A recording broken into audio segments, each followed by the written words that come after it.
Good morning, everybody. Hope you're having a good day.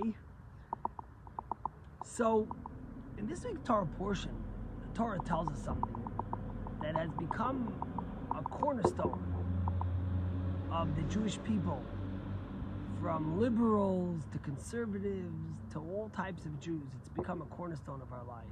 And the Torah tells us like this: as when there will be a poor person in your midst, in the land that God gives you, don't harden your heart and don't close your hand from giving the poor person.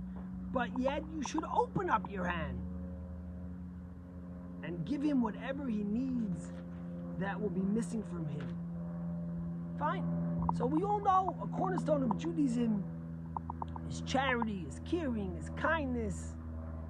But the rabbis are always focused on the nuances in the Torah. And the rabbis ask a fascinating question. The Torah tells us if there's going to be a poor man in your midst, don't harden your heart and don't close your hand. You should give him whatever he needs. But in the middle, the Torah tells us, Ki pasoach tiftach es yadcha, because you should open your hand. And the rabbis ask, I don't understand. Obviously, if the Torah tells us not to harden our heart, and the Torah tells us not to close our hand, of course you have to open your hand. In order to give, you have to open your hand. What's the message here? Imagine if you're sitting by a table with me and you want me to pass you the ketchup.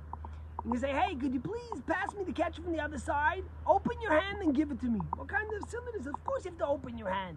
What's the message here? So I want to give you two explanations. I think they're important for the times we live in. The first is simple. Some people, when it comes to giving, in their heart, in their mind, they have the conviction they want to give. But when it comes to actually letting it come out of their hand, they have a hard time.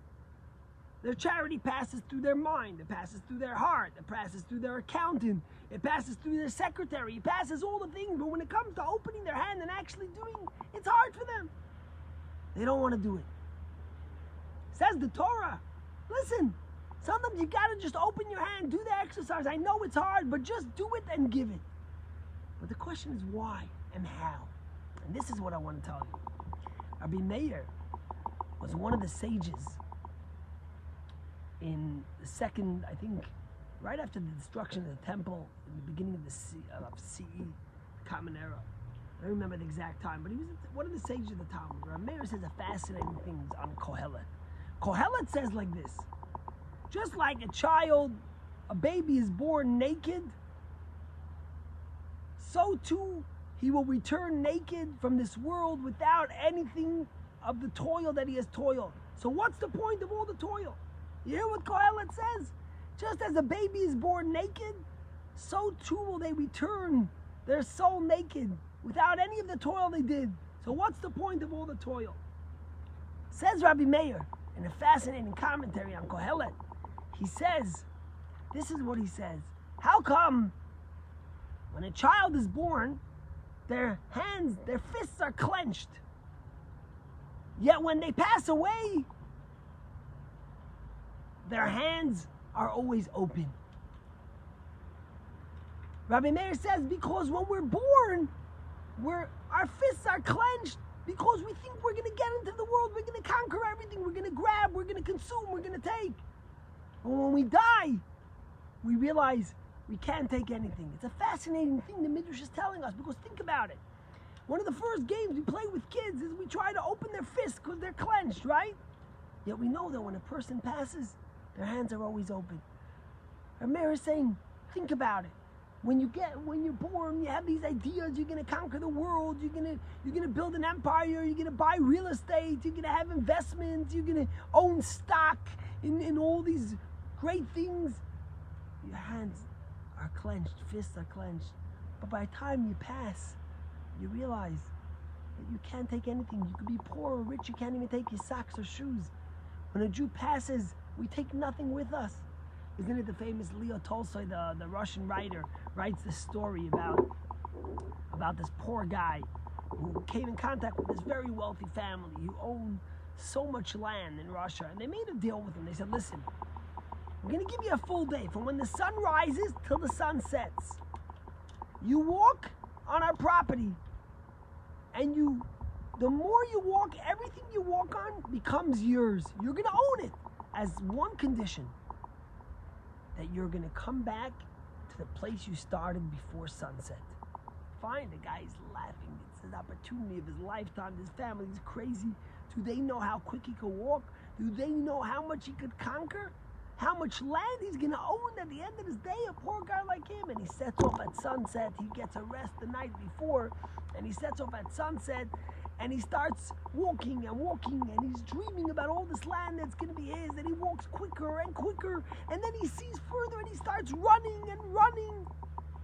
And suddenly he realizes that it's coming to the end of the day. And all this land that became his, if he's not going to get back to the place where he started, it's not going to be his anymore. So what's he going to do? So the guy starts running and running and running back to the place where he started, where the family is, so he could get to that piece of land and own all this land. And as he's running, he's out of breath, he's short of breath, he can't breathe anymore. And he comes and he finally, as the sun is about to set, he comes to the place where he started, and he collapses and he has a heart attack and he dies. And the family takes him and buries him in a plot that's 5 by 2, like every other person. And that's what Rav Meir is basically telling us like this. Life is not about what you could accumulate. Life is not about what you own. You see, the word kipasoach tiftach, because you shall open your hand, when you read it in Hebrew, could also be interpreted as because you will open your hand. The Torah is giving us a foresight. It's giving us a prophecy. You're going to come into a world. You're going to see so many assets, so much to accumulate, so much to own, so much to have yours. But what the Torah says is that at the end of the day, you're going to open your hands. You're going to die the same way everyone else passes. Your hands are going to be open and outstretched. So the Torah says, just remember, if you remember this idea, you'll be able to open your hand and realize that the world is all about giving. Be unconditional in giving love, in giving a compliment, in caring, in showing emotional closeness to someone, in showing sensitivity and caring for someone else. The Torah tells you at the end of the day, your hand will be open, so you might as well open it now. And that's the message, the powerful message the Torah tells us when it comes to charity, to giving, to caring, to loving. You know, there's a story, in pre-war Poland, one of the greatest rabbis to live was a man named Cleunus Kalman. He was a great sage, a great Hasidic master, who realized that even from a young age of 5 years old, a kid needs to have a mentor, needs to have guidance. And he opened a school in Poland that had thousands of kids. Until in 1940, he was taken away to Auschwitz. And when he was in the camps, he wrote a book called Eish Kodesh, which means the fire of holiness. And he wrote this book and he hid it in a milk barrel. And then in 1943, he was shot right near Lublin and his entire family was killed. But after the war, a construction worker found the milk and gave it to a Jew who didn't even realize what it was. And only in 1957 did it make its way to Israel, and did it eventually get printed in 1961, the Eish Kodesh, the powerful teachings of this master, Common Columnist, which he wrote while he was in Auschwitz. Well, guess what? Rabbi Kalbach, the famous singer and composer, was in Israel, and he said all his life he wanted to meet one of these students who had the power to learn by this giant who loved children so much and made a school for them and wrote this powerful book, Eish Kodesh, with so many magnificent teachings. But he was told that everyone died, all the students perished in the Holocaust. Until one day, it's in the summer, and he's in Tel Aviv, and he's walking on the street called Rehov Yarkon. And he's on Rehov Yarkon, and he sees this hunchback man who's sweeping the streets. And he looks and he sees something special about it, and comes over to him and says, "Tell me, where are you from?" And he says, "I'm from the city, I think it's called Piazna, I don't even know how to pronounce it myself. And I survived Auschwitz.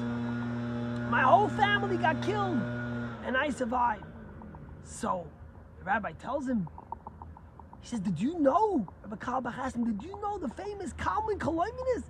He says, did I know him? I was a student. I studied in yeshiva. I sat at his table every day. And Rabbi Kalbach lights up.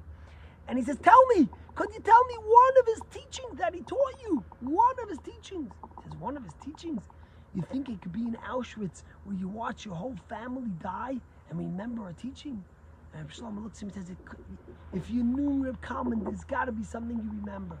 And this old hunchback man says, you want to hear it? Do you want to hear it? He says, yes. He says, I'll never forget one Shabbos. Common Columnist made this most magnificent Shabbos, and we were singing and dancing and celebrating, and it was just beautiful. And then he turned us in Yiddish and he says, Kinderlach gedenk. Children, remember, the größte Sache in Welt is the Tzon nach a Mensch a Teuve. The greatest thing in the world is to do a favor for someone else. And he said it with such passion, with such light in his eyes, with such joy. He says, then I was taken to the camps. I lost my whole family. And I wanted to commit suicide. But then every time I wanted to commit suicide, I thought of the words Reb Kalman told me. Remember, the greatest thing in life is to do a favor for someone else. He says, do you know how many favors you could do for someone in Auschwitz? Someone sitting next to me crying because he lost his family. I would listen, give them a listening ear and hold them. And then the next person. And every time I finished and I was ready to give up again, I remembered those words of my teacher. Remember, the greatest thing in the world is to do a favor for someone else. Rabbi Kalbach said I had to run. It was the middle of the summer. I had to get back to America to go for a Shani and Kippur. But later on in the winter, I came back and I scrolled the streets of Tel Aviv looking for this man who would sweep the streets. And they told me that he passed away over Sukkot. But that lesson that he taught me, that message that he taught me, remember the greatest thing in the world is to do a favor. Rabbi Meir tells us and reminds us that a child is born clenching their fists. Yet when they die, our hands are all open. We are born thinking we can conquer the world. We die realizing we can't take anything. But the Torah tells us, remember to give from your heart, to give your love, to give your kindness, to give your caringness. Because at the end of the day, your hands, kifasach tiftach, your hands will be open by the time you're done. So you might as well recognize what the world's about. I think about the times we live in, and COVID, and the challenges that we're going through. And there's no end in sight. Now it looks like some of our schools might not open. People might be going through this another winter. Do you know how much kindness and caringness you can do just on your block? Just by picking up the phone to your neighbor? Just by giving a meal to someone who's in need of it? Just by sending love? Just by helping an organization?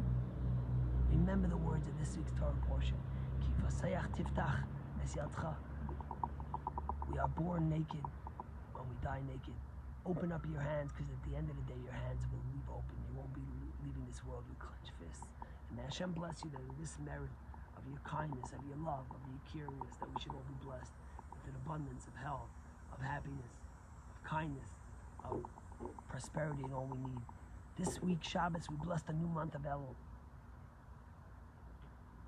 The acronym for Elul is Ishlireu. I think I don't even remember the 4 letters now, but it's about each one of us helping their friends and caring and kind. We're coming to a new year. We're getting ready to bless the month of Elul and get ready for Rosh Hashanah. Let's open our hands.